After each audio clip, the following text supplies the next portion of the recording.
Oke, halo semuanya, balik lagi sama gue Fatur. Di video kali ini kita bakal ngebahas tentang ngubah day tracker atau KLX lu menjadi enduro, KLX enduro. Nah, gimana caranya?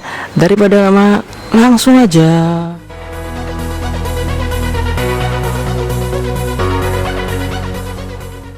Halo, welcome. Jangan lupa subscribe.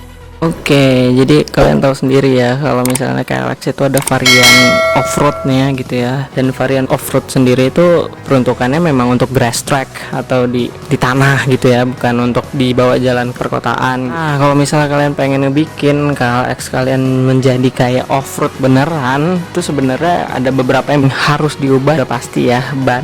Kalau misalnya kalian day tracker dari ban kota ya harus diganti jadi ban tahu yang bener-bener untuk off-road gitu ya, bukan yang semi trail kayak KLX, tapi bener-bener ban yang ya ban tahu itu bener-bener nonjol apa ya, lebih digunakan untuk tanah beneran lah, untuk lumpur-lumpuran. Kalau di KLX kan bannya masih bisa dibawa ke aspal gitu ya, cuman kalau udah ban yang bener-bener ban tahu gitu yang udah bener-bener di tanah itu udah susah banget sih kalau lu bawa pasti di jalanan aspal, karena grip ban sama aspal itu bakal kecil banget. Nah, setelah lu pastiin motor lu udah ganti bannya jadi kayak ban tahu beneran untuk di tanah, selanjutnya adalah ganti sprocket belakang. Ini penting banget kalau lo mau ganti ke tipe motor enduro, bener-bener motor untuk off-road. Kenapa? Kalau misalnya lo make day tracker itu sprocket belakangnya adalah 45, depannya 14, jadi 1445 gitu ya. Sedangkan kalau lo pakai KLX itu 1452. Dan kalau misalnya lo mau off-road, lo bisa make sprocket belakang itu 1455 atau 57 gitu.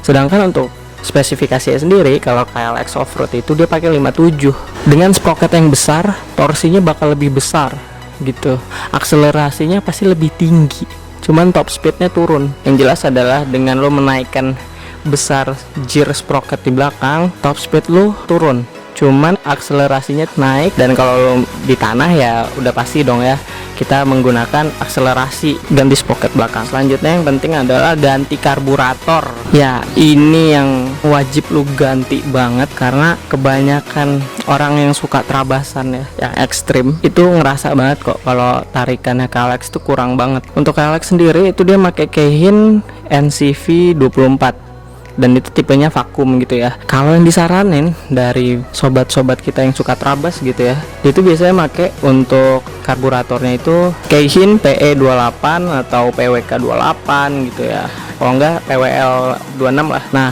harganya karbu ori itu dari 1 sampai 1,5 juta. Mungkin sekarang udah beda lagi, harganya udah mungkin lebih tinggi lagi ya. Tapi kalau misalnya nggak ada budget yang sebesar itu, mungkin ya bisa pakai yang KW-KW yang lebih ratusan ribu, atau yang lumayan ya ada kayak Kawahara gitu ya, PE28, PWK28 gitu. Itu bisa jadi alternatif ketika budgetnya nggak terlalu banyak gitu. Dengan lu ngeganti karburator, lebih banyaknya masuk bahan bakar ketika pembakaran, ya pasti tenaganya lebih gede gitu. Itu sebuah pergantian langkah yang wajib banget kalau lo ngeganti untuk jadi KLX off-road. Udah ganti tadi ya ban, sprocket sama karburator. Ini yang penting juga nih, knalpot. Ini penting banget ini.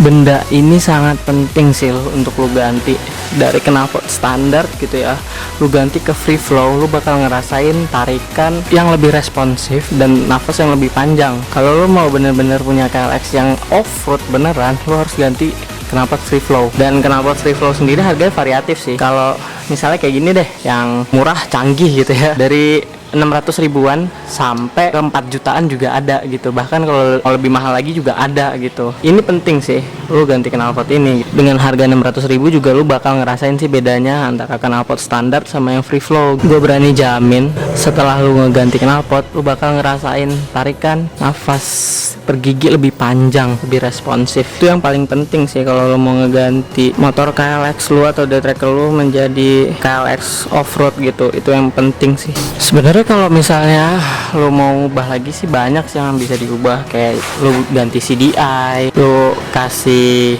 gas spontan, ganti coil dalamnya juga. Ya banyak banget sih sebenarnya kalau mau diikutin mah. Tapi kalau misalnya butuh yang esensial sih, 4 tadi tuh esensial banget sih kalau mau punya KLX versi off-road. Oke, kayaknya segitu dulu yang bisa gue bagiin informasinya. Kalau misalnya ada kritik, saran, komentar, langsung aja hit di comment section below. Kalau kalian suka video ini, tinggal like, share, dan subscribe ya guys ya.